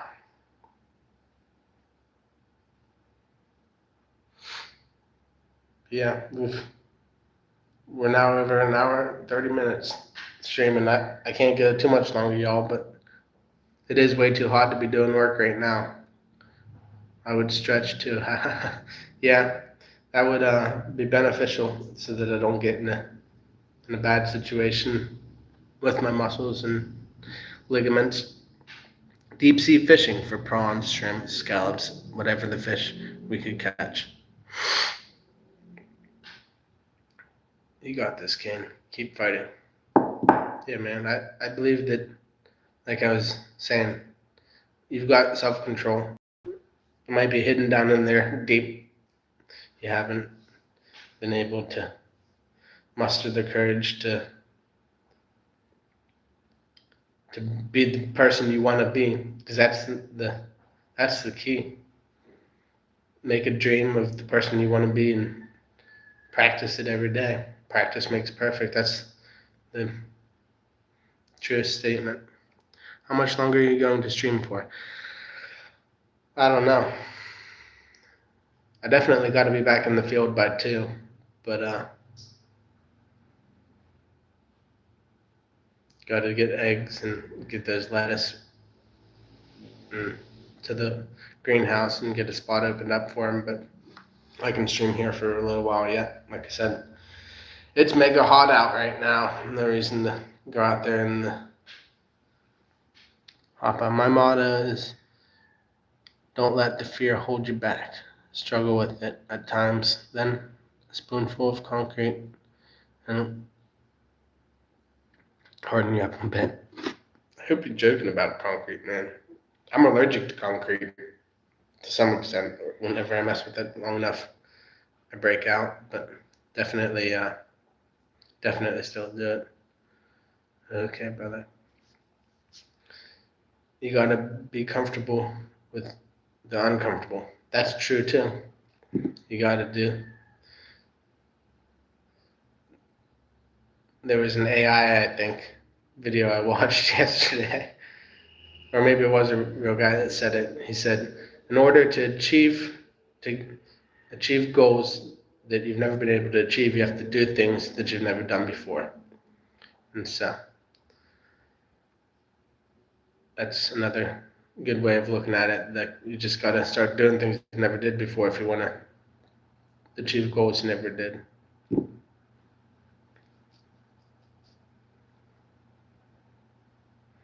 I don't know what that looks like in my life other than working out, getting below 150 as an adult. I don't think that I'd be pretty skin and bones at 150, but that's something I've never done. I've been to 160 as an adult and looked real good, but that was a different time. I'm definitely going to get somewhere other than 200. Comfort is where hopes and dreams will go to die. That's true. I do enjoy some comfort at times. Just don't want to getting into a habit. I don't think either of y'all were here from the Bible study the other day, but Ecclesiastes 1 says that there's a time for everything. And I don't think that it said there's a time for comfort and discomfort, but there is you got to enjoy the times when you are uncomfortable, because then when you are comfortable, you enjoy it twice as much. And so that'd be my advice, is do hard things. Dave Ramsey says, live like no one else, so later you can live like no one else. And if that means working longer, harder, faster, stronger, whatever it takes to get above it's not about a competition. Like, don't try to compete with others. Just do the best that you can, and you'll see that things will get easier. Like if I do 80 push-ups every day, before you know it, I'll be able to do 100. That's just a small example. Cheers, Hopper. Normally attend kind of Bible study on a game called Days. You do any kind of reading, mate? I got a book that I started. I've got lots of books that I started, but it's tricky making time for things like that. But there is a reward whenever you can get someone else's perspective on life, and that's basically what all books are, right? Someone else's perspective. Sometimes it's factual perspective, sometimes it's not. Bible reading, I meant. Sorry, typo. Okay. Yeah, I definitely have been in the Bible most every morning. Um, it's I like to just open it up. Wherever it goes, it goes. Typically somewhere towards the center, but sometimes it's not. Then you got, if you get the Bible app, you got all kinds of different Bible studies that you can just click through and get some stuff that's inspirational or helpful to certain situations. That's on the Bible app. My wife was showing me the other day. Um, if you go down towards the bottom tab or whatever, there's one that's called Discover. And then they have word sections or whatever on like loss or anxiety or depression or love or whatever feeling like you need to get into, and you just click it and it shows you a pile of verses that talk about it and try to give you a little idea of where you should go. And I always like to at least read the whole chapter, like read the verse, be inspired by it, and then take the whole section, chapter, maybe sometimes more than a chapter, read the one before it, the one after it, and try to get the context to why that author in the Bible was writing that exact verse, or what train of thought brought him to saying the thing that could be helpful for your circumstance. But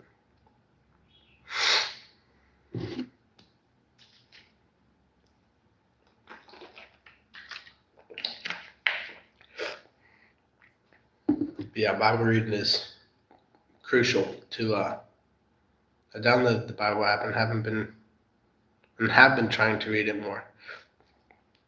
Lots of people say that reading the Bible on your phone is not a good idea, because if you have notifications turned on for anything, it'll drag you away, or you can find yourself on any number of apps when you're trying to be on the Bible app. But it is a real easy way to get started, and then obviously have a Bible on you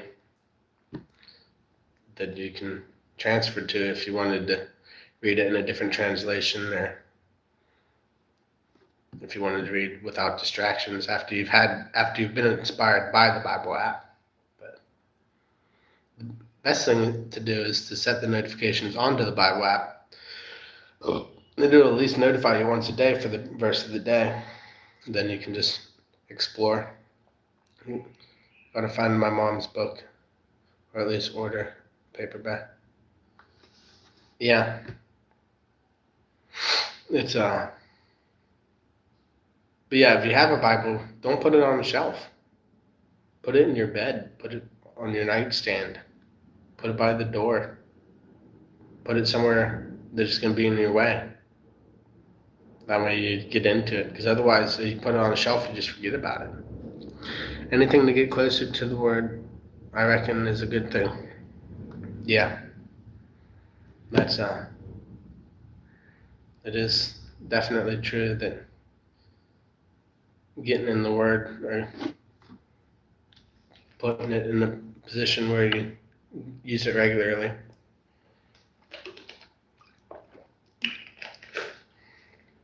anything. Yep.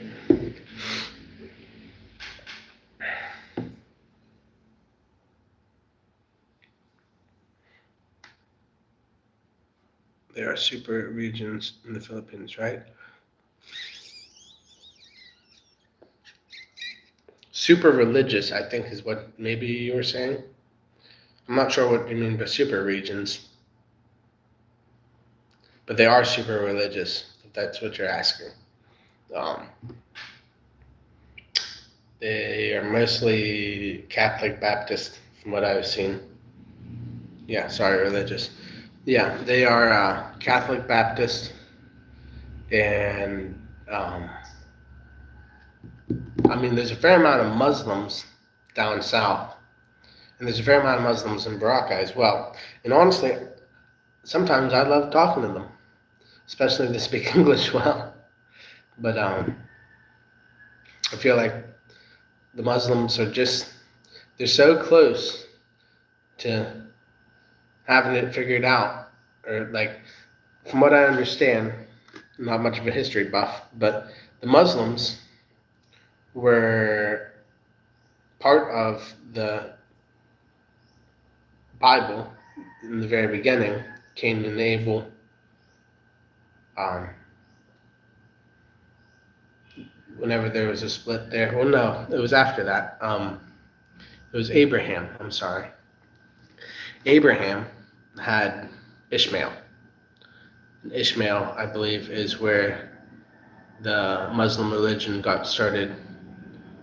Um, so yeah, Abraham's son Ishmael was the. So Abraham was married to a lady, Sarah, I believe. I should get my Bible out to know this stuff for sure. And she was the one who would be the Israelites, to raise the Israelites or whatever. Um, but Ishmael was the son of Abraham through servant, and he had been told that he was going to have a son, and his wife wasn't getting pregnant, and so he took that as that he needed to make a son through someone else. So his wife said, "Oh, just take my servant and make a son with her, so that you have the son that God promised you." And that wasn't God's design. But after that, Ishmael grew the Muslim, and so they were right there alongside the Israelites since the beginning, and so they're pretty close to having things figured out, but they're just a little bit off. And so do you have a favorite passage? Yeah, Proverbs 3:5. I think it's 5. Trust in the Lord with all of your heart and lean not on your own understandings. In all of your ways acknowledge him, and he will guide your paths. It's the hardest verse, or one of the hardest verses, because trusting the Lord with most of your heart is pretty, uh,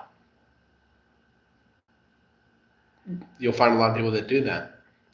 But trusting the Lord with all of your heart is something that probably 10% of Christians are actually doing. And I struggle with it every day. But the best part is to not feel like you have things figured out, to not lean on your own understandings. And then the final part, to acknowledge him in all that you do. To just know that you are where you are right now because of the things that God's done for you. And that ask for his will, and then he'll show you the path that he has for you. So, yeah, I think that's Proverbs 3:5. It's definitely Proverbs 3, but it might be 6 or 7. I'm not sure. And I really should know if I haven't memorized, but studied just about all the books I could. Quran, Torah, Talmud, various Bibles, Buddha's teaching, Hindus, and even Krishna's. And Jehovah's deal, rather interesting. Can you confirm in the awesomeness, Ahaba?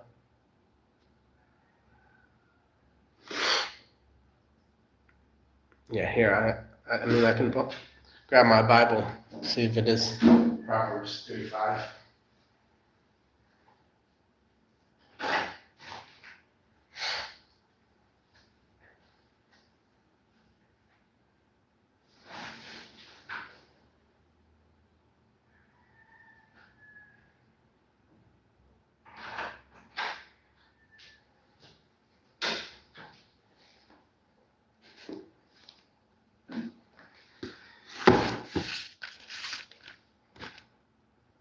Yep, 3:5. Trust in the Lord with all of your heart. And then it's 6 goes. It's 5 and 6. But yeah, we're gonna get into Proverbs 3 here when we do the next Bible study because we did 1 and 2. I think we did 2. Definitely did 1. But yeah, man, Proverbs is the best book. I can guarantee you that because it's 31 chapters and you just do one chapter a day every month. Just repeat, repeat, repeat. It might get old, but I'll tell you what, every time you read a new chapter every day, you're going to read something that you just flew by your mind the last time you read it and you didn't really think about it. Might be cutting, shaping opals. This has been more nourishing.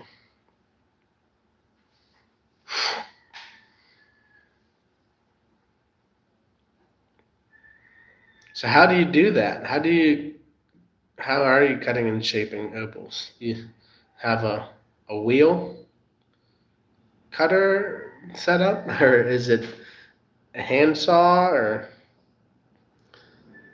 yeah, that is. I'm so glad that you're here, Kane. Like you said, you don't make time for this enough, and I'm more than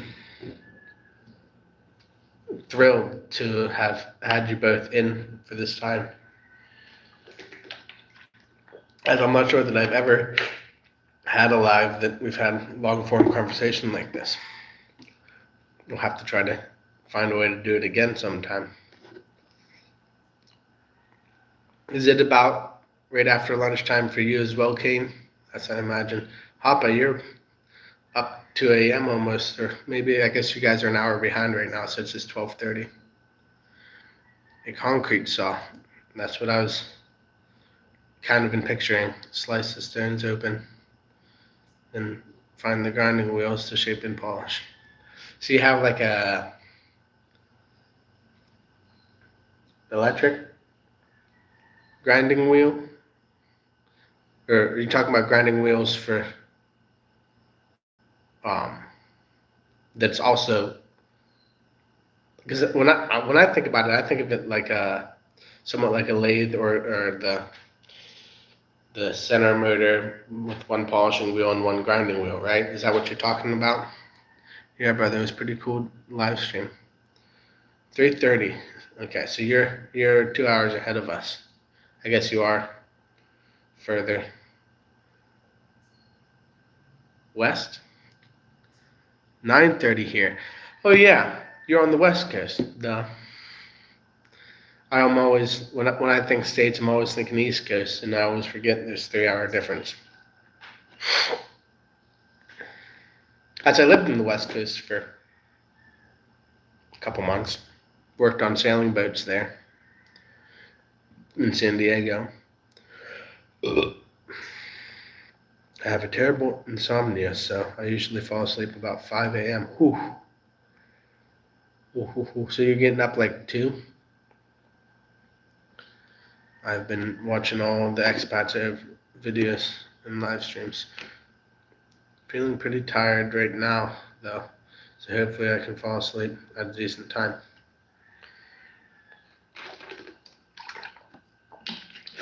In the spits and spurts that I've never been able to get to sleep, I always, back when that kind of problem was happening, I was in better shape, and I would just rep push-ups until I couldn't do it anymore, and that got me pretty tired. Yeah, the insomnia has been really bad because I'm supposed to be training in the mornings. Ooh. Yeah, pretty much that way, mate. Except I build my own 6 wheels on it. Nice. 3,000. Yeah, that's pretty fine.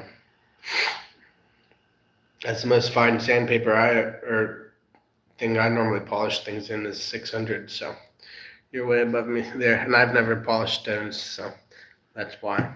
But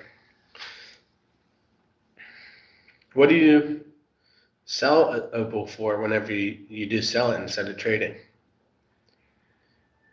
Maybe sometime I'll have to get some money out, and well, I don't even know if how shipping would work, but that'd be pretty slick, pretty cool to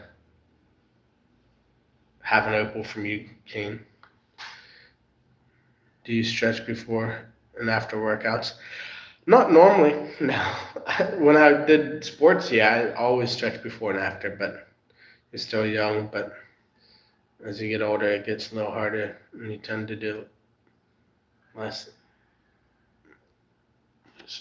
Yeah, I used to work in a butcher shop. That's how I got this. Um, and used to carry a lot of sides of beef or quarters of beef. I've carried sides, which is damn near impossible, but lots and lots of quarters. I probably moved 100,000 pounds, maybe closer to 500,000 pounds of beef in my day. We used to do anywhere from 1936 cows a day, and I was the main carrier. And a cow comes in at a certain weight, but till we were done with it, they typically were about 1,200. So carrying a quarter is 300 plus. Dang, man. Didn't even notice your finger. That's gnarly. Yeah, that's moving around enough. People don't typically tend to notice, but lost it in the bandsaw. I was cutting the leg bone of a cow long ways because there's bone marrow inside. And we had a big order for bone marrow, so we would toss them a lot of the time, but that morning I was drowsy, cutting the hardest bone in a cow's body long ways, and the blade was not sharp, and I was pushing extra hard. Bone snapped, my hand went right through the blade. Wasn't nearly as painful or traumatic as some people might expect it would have been, but uh, it was an interesting season after that. I didn't get back to work for a couple months. Definitely keep stretching up, mate. Not easy to try to get it back. Yeah, I'll maybe have to start that because I am 26 now. I haven't done working out since I was 24, so I definitely need to take care of myself, doing stretching and things like that. But yeah, carrying beef, that was the biggest damage to my body or whatever, carrying 300-pound pieces of beef around most mornings and afternoons or whatever. It was because you'd carry quarters in from the truck or whatever, but then sometimes you'd be carrying them back out to the truck for different sales. I know 2 other blokes who accidentally chopped off their finger. Crazy stuff. Yeah, well, it was a blessing in disguise for me. I got a year's salary. At the time, I wasn't making very much, though.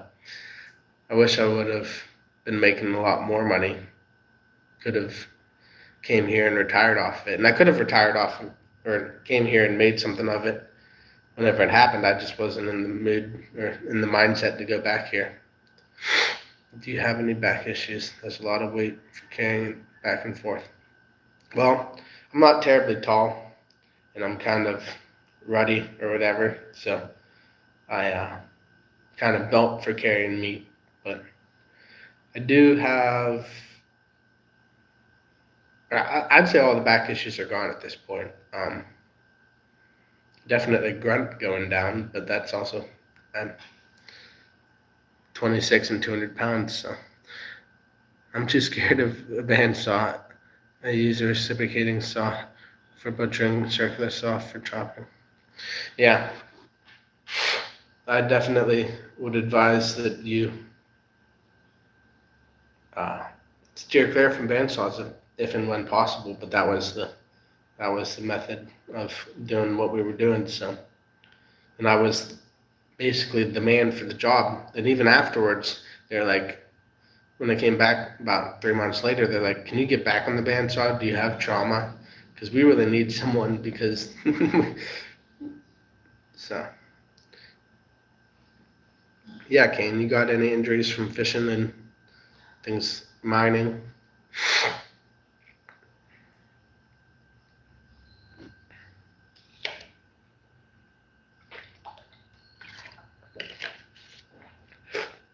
But yeah, now I carry 50 pounds sacks of feed and get tired doing that. So I don't know what happened in the last 2 years that I can't do what I used to do. Because I would have used to been able to throw 250-kilo sacks over my shoulder, and I probably could if I could figure out how to do it without squishing my head. But when you got it, so, do you drink protein powder? No, never really got into that. Tried it once or twice. Just always thought it was chalky. Never really thought it had any result, but I didn't do it regularly enough, probably. Yeah, you definitely need to take care of your back, mate. I have had issues with bulging discs. Whew, my dad has one of those in the lower back. Just wear and tear. Been solving since the age 13. School wasn't slaving, I think is what he meant. And that's probably what it does say. I just can't read. Yeah, I started work at 13 as well, just part-time work at a local farm. Got paid $8 an hour at the age 13 in 2013. It was, what a time to be a kid. That's, everyone always tells me stories about when they worked at 13 making 50 cents or $2 or $4 an hour, and I started out at 8. That was amazing. Do you think the earth is going to explode? Garrett Sevilla. Thank you for commenting, Garrett. We've been waiting for a third person to join the comment section. The earth is most likely going to explode, yes. Anytime soon, most likely not. I'm not a big fan of the people that say that the earth is millions of years old. I seem to think that God created the earth about no more than 10,000 years ago. But I'd say we at least got 10,000 years till the earth explodes. Yard. Could explode tomorrow, though. None of us really know. Big man upstairs has got the plan. If you don't know him, maybe you want him. Maybe you want to get to know him. I could show you how.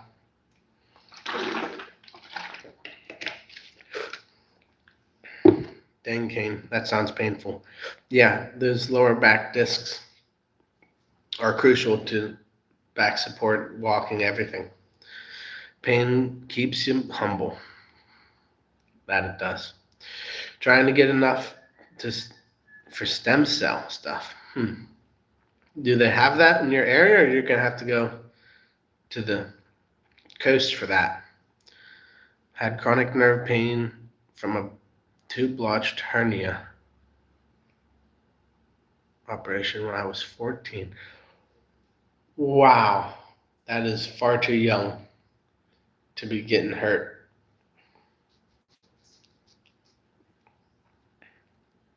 What were you doing that you had a hernia? What games did you used to play on what systems? I think I've played on every system, almost owned every system. Not like old stuff, but I had a GameCube, um, PlayStation 1, PlayStation 2, the Xbox One, Xbox 360. I've always liked the Modern Warfare series, but it's kind of, what's the word? I feel like it's a big psyop. Get real deep in conspiracies. I feel like those games were created for young people so that they would be desensitized to conflict and trauma and things like that. Now, by no means am I saying that a video game is anything like doing it for real life. But I am saying that if you kill people thousands and thousands and thousands of times in a video game, you are more likely to do it in real life. I'm not saying that you are going to, or that anyone that's a good reason that they did it or anything like that. But I do think that it does desensitize death and would make it easier for people to sign up for the military. They're throwing around 150-pound baskets of prawns and scallops. Working full grown. Yeah. Yeah, 150 pounds at age 14. Even if you were a big boy, that would be a lot. I think most therapists, physical therapists, will tell you that you're not supposed to work out at all until you're 16. Or not to do any weight training until you're 16. Like your spine wasn't even anywhere near done growing. You ain't wrong, Levi. Domestication of human species has produced some horrifying results. Yeah, dude. I used to play Modern Warfare 2 a lot. Not anymore. Too much violence. And like, I don't know. This what's that game everyone's playing? Fortnite? It's a little different because the graphics are a little different. Not as much blood and gore, but like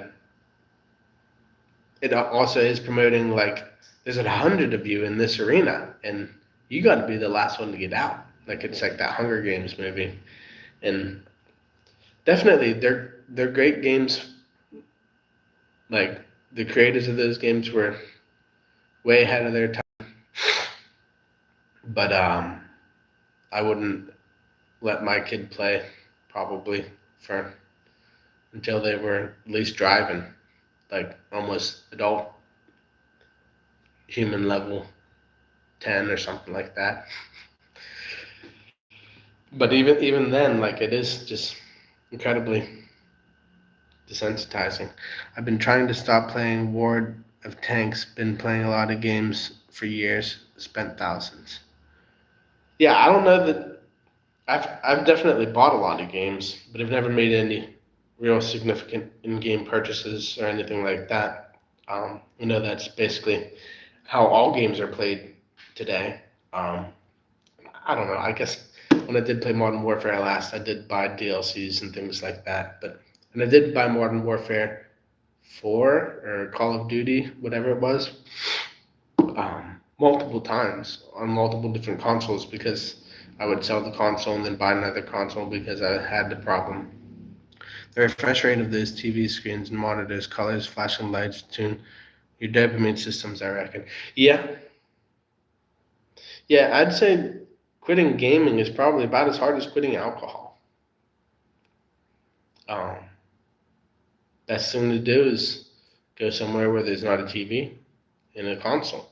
Just like best thing to do to quit alcohol is stop buying alcohol. Don't be around it. Yeah, I think so too, Kane. Bunch of kids glued to the tablets nowadays. Yeah. Um, my plan for our baby girl is to let her on a tablet for educational purposes only. That's JN, my wife's sisters, come here, and they're here 15 minutes having a good time or whatever, and then something clicks in their brain and they say, oh, can I have your phone? Can I have your phone? And then they're just scrolling. And I keep them on YouTube because I feel like YouTube does a reasonable job when you put them on kids things, keeping them on kids things, but I feel like other algorithms just kind of feed you whatever, especially when you start out, they just try to feed you or whatever, all kinds of different things. And then you can find yourself, if you didn't click through on a video, find yourself on things that you shouldn't be watching. was forms of addiction through escapism. Amen to that. From what I have learned, my own experience, the problem is left with untreated. Various substances, distractions are used as a band-aid. Yeah. That's why getting outside, getting your feet in the dirt, I'm sure this is exactly what Hoppa's teaching. Getting your feet in the dirt, turning some soil, putting a seed in the ground, making sure that seed grows into something is probably the initial, the very first dopamine release or another. Just kind of how we live. And I mean, YouTube for me has become a big time suck recently, but I'm also trying to get somewhere with it. Because if I can get to a point where I have, hey, Niels, you're back. You're going to be moderator. I figured this out. I'm sorry, I did tell you you'd have number one, but Hoppa was here, and Hoppa's a legend. So Hoppa has number one, you're number two. Sorry if you feel offended, but I've been waiting for you to tune in. It's been a minute since you've been in the chat. We're talking about addiction, Nielsen. I guess I don't think that it shows you the chats from before when you came in, but that's what we're talking about. Ain't much better than seeing what you've created growing into something. Yeah, and especially on a couple different species of plants and every species of animal, watching that something create something new. Like raising chickens and getting a male and a female together is like, there is nothing better than having something that two animals that you own make more animals. It's just so satisfying. But especially with plants too. Like I grow mint in the greenhouse. Wi-Fi. I think my data is slowing down for some reason. But yeah, I grow hydroponic mint, and taking the mint plant and just cutting a piece off of it and planting it again and watching how it can multiply. Last year, we had 2 mint plants that my dad bought, and I probably sold 1,000 mint plants last year. It was crazy. I probably consumed 100 of them. But yeah, just being able to merge plants, grafting, things like that. I haven't gotten into grafting, but I'm sure that is beyond satisfying, knowing that you can take 2 different species of plants and make a new species. And that's why I love growing chickens, because I've got a dozen species that I'm just hybridizing, trying to see what the results are. And I'll show you guys real soon. And I do have a short earlier that I made, or a video for a short rather, of a couple of the different hybrid chicks that we've got going right now.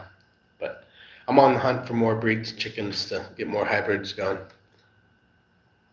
All right, Hoppa. I mean, you've beyond blessed both me and Kane. I'm sorry, Kane. I was blanking in the chat with just making all kinds of conversation about everything. So thank you so much for tuning in. I'll see you later, Hoppa. I can't believe we're in hour 2 already. Get a good night's sleep, Hoppa. God bless. Yeah, Niels.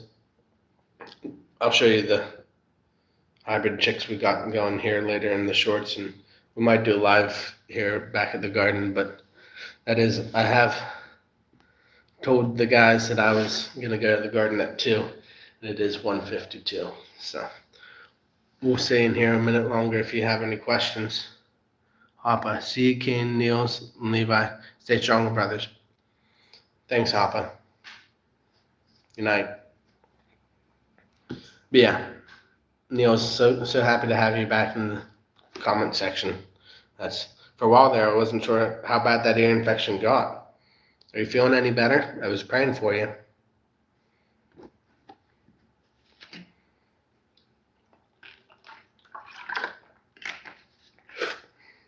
I'll be right back, gents. I gotta really take a leak.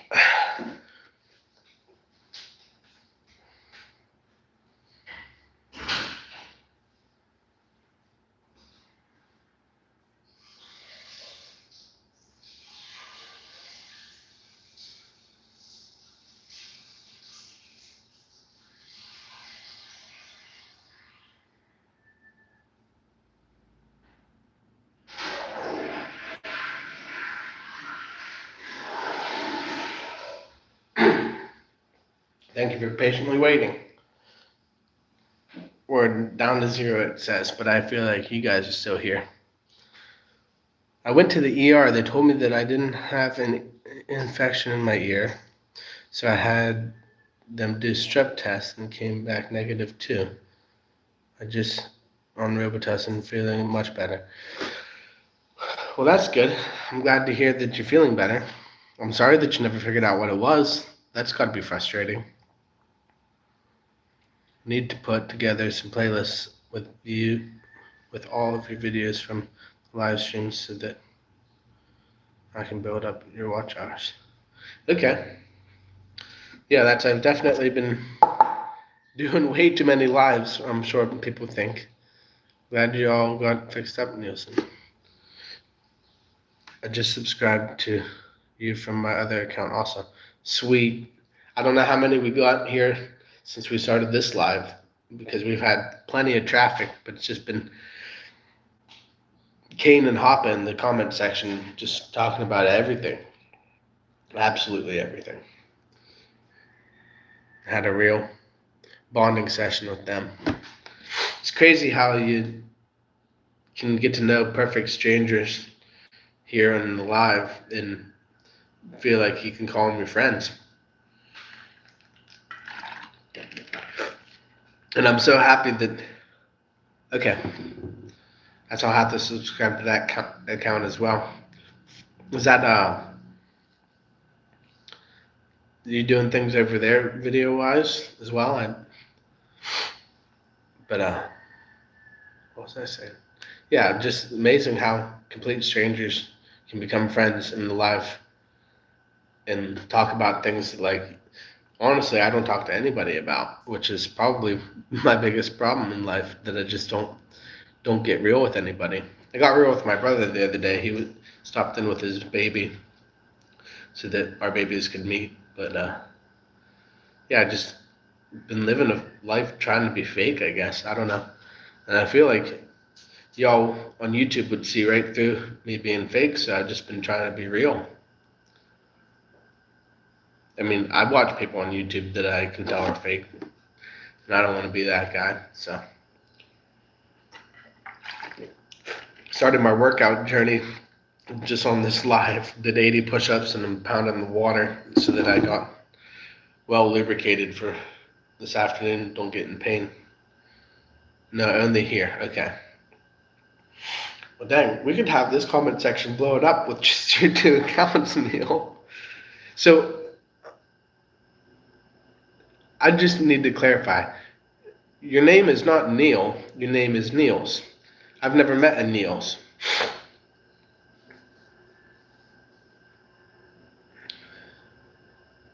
What is that? What everyone always calls you, Niels? Because I feel like I always go from Niels to Nielsen, and it's Niels Christensen, and yeah. I was feeling under the weather this morning with a snotty nose, but since I pounded this water, did a little workout, I'm feeling like really good. Yeah, it's a Niels. You're the first gentleman that I've ever met with it spelled like that. Just always met Neil.